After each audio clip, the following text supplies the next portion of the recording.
Hello everybody, welcome back. It has been some time since I filmed a video, but I'm back right now in this moment because I wanted to talk about some of the books that I have read recently. I just wanted to make a quick sit down video type thing, and then maybe a vlog will be soon, so we'll see. But yeah, these are some of the books that I have read recently. I haven't finished this, but I'm nearly done. I have that much left, and some books on my Kindle and some books that were borrowed.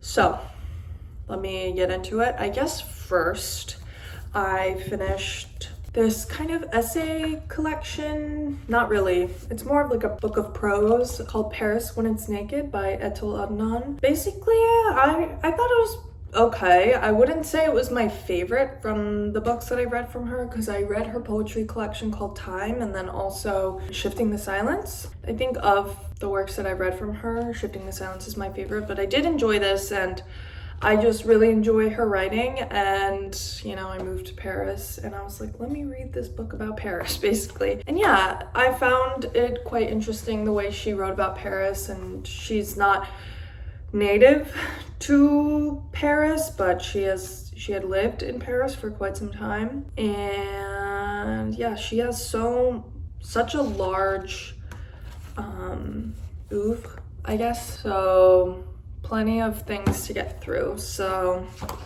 yeah, I liked this. I started it before I'd moved, and then finished it while I was here. And it was interesting how the experiences differed, like reading it not in Paris and then reading it in Paris. I thought it was kind of interesting, and it's talking a lot about like kind of Paris in the cold fall winter time, and I really kind of feel the vibes. It also talks about like Paris's political climate, as a lot of her works do. And maybe I'll just like kind of summarize the back.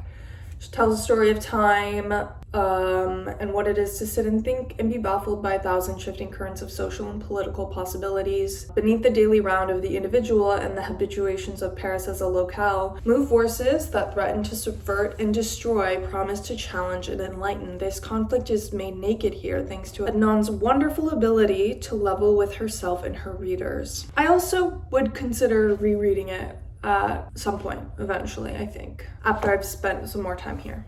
So I read that. The next book that I read was a novella called Such Small Hands by Andres Barba, and it is about this girl who becomes an orphan, and this kind of story in the orphanage, and this girl who is kind of estranged from society, or like in her own sort of self-isolating way, and the relationship to the other girls in the orphanage, and kind of desire, and whether that be from like the perspective of being a girl or a child, and how those things kind of manifest, especially when you make the primary setting an orphanage, a girls' orphanage. I thought it was interesting. This is something that I run into, and I still like go back and forth a lot, but basically all of the characters in the book were girls, young girls or women, and the author is a man. And because this actually is based off of a true story about this orphanage based in a South American country, I believe. I cannot exactly remember. And basically, I think the girls killed one of the girls and then hid her bones and like played with them or something. And that's not what happens in this novella, but it's kind of a play on that dynamic. And there's a part of me that just wonders what compelled the author so much to take that narrative into his own hands and try to, create a narrative out of it. I wouldn't say I deeply resonated with kind of the themes going on. I think there's a certain universality to like wanting to be loved and cared for and supported and included. That being said, I think that experience, like when you put it in like an orphanage of all girls, I think that can become a little bit charged in a certain way, and I don't know if I I don't know if this is like a common opinion of people, like when men just write only about women, especially in this story, it was only a girl's perspective. I don't know. I thought it was okay. It was a little dark, a little gothic. So in that sense, it was a little bit different than what I usually read. I read it for school. I finished it and I was kind of like, okay, like that was kind of it. So the next book I also happened to read for class, that is Outline by Rachel Cusk. How did I feel about this? I have mixed feelings about this. I actually had tried to start this many years ago and I maybe got like this much through, and then I was like, actually not for me. There were bits that I found interesting, like I kind of dog-eared some pages, but I don't know where I stand on Cusk as an author right now. I know there are some people that really connect with her writing, and I totally appreciate and respect that, but I'm on the fence as to whether or not I'm one of those people. I would read another one of her books. I think I would read something not in the Outline trilogy, like something else, like maybe nonfiction. I think this is overhyped, this one specifically. I can't speak to her other writing, but I thought this was good, but I don't like stan this book in the way that some people do. It's basically about this woman who's recently divorced and she goes to Greece to teach a summer writing course, and it's told through this perspective of like kind of 10 conversations between people that she encounters while in Greece. And these people are kind of a reflection of how she feels about her own life inadvertently. And so in that way, I appreciate the structure, but I don't think it really was for me. And it's kind of detached in like kind of an almost too cool way, I guess. I don't know, like I've never met her, but this author came to my school last year when I wasn't a student. So she came and like spoke, and people who were there last year said she was very intense, which checks out. It's not that I think she takes herself too seriously, but I just wish there was a little more heart. And I just say that because that's what I like. Some people, not all people feel that way, but that's my incredibly biased opinion on that. The next book, I actually reread On Earth We're Briefly Gorgeous by Ocean Vuong for class, and it's a classic, like love this. I hadn't reread it since I first read it a few years ago, so I thought it was very nice to revisit. Yeah, I think it's very heartfelt in contrast to Outline, and I think it really is coming from a place within Ocean Vuong's soul, truly. And I think that really reflects, like, it seems as though like it's a completely parasocial sort of assumption, but it seems as though like he comes from a really true and personal place with his art, and it's something that I really connect with. And I don't necessarily feel like I want to talk too long about this because this book has been around and I didn't really annotate it. I just kind of read through because the copy I have in the US, I have all marked up, and I just was like, I just kind of wanted to get through it, honestly. So yeah, the next book that I finished was borrowed from my professor.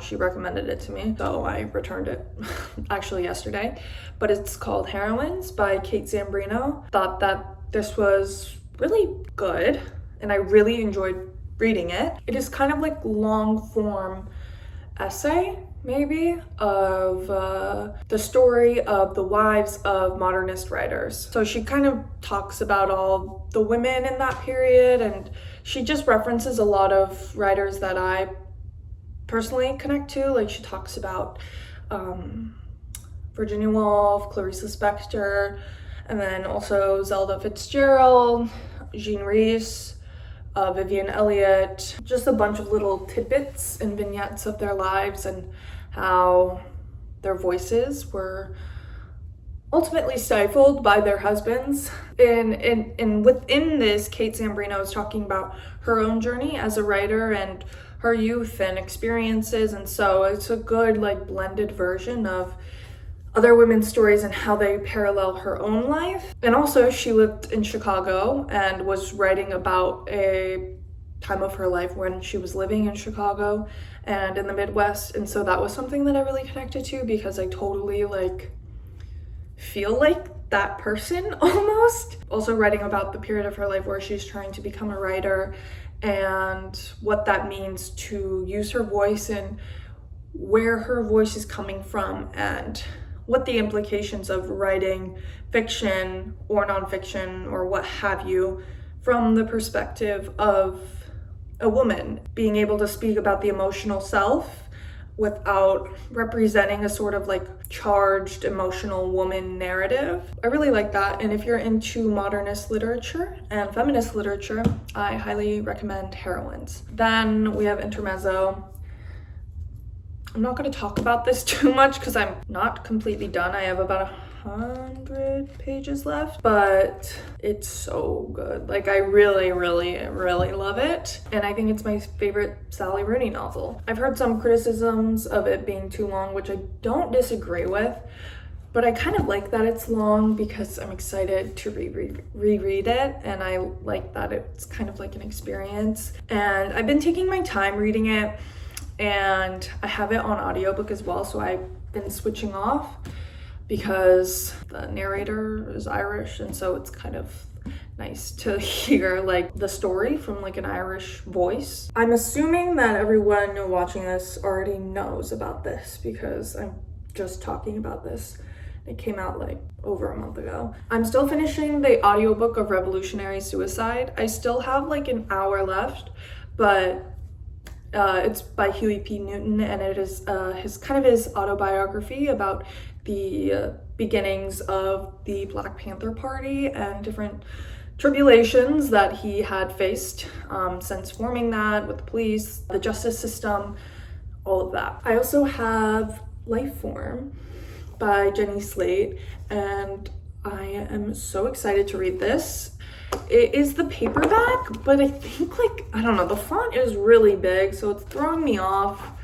But I wanted to get the paperback as opposed to reading it on my Kindle because I wanted to annotate it because I knew I would want to.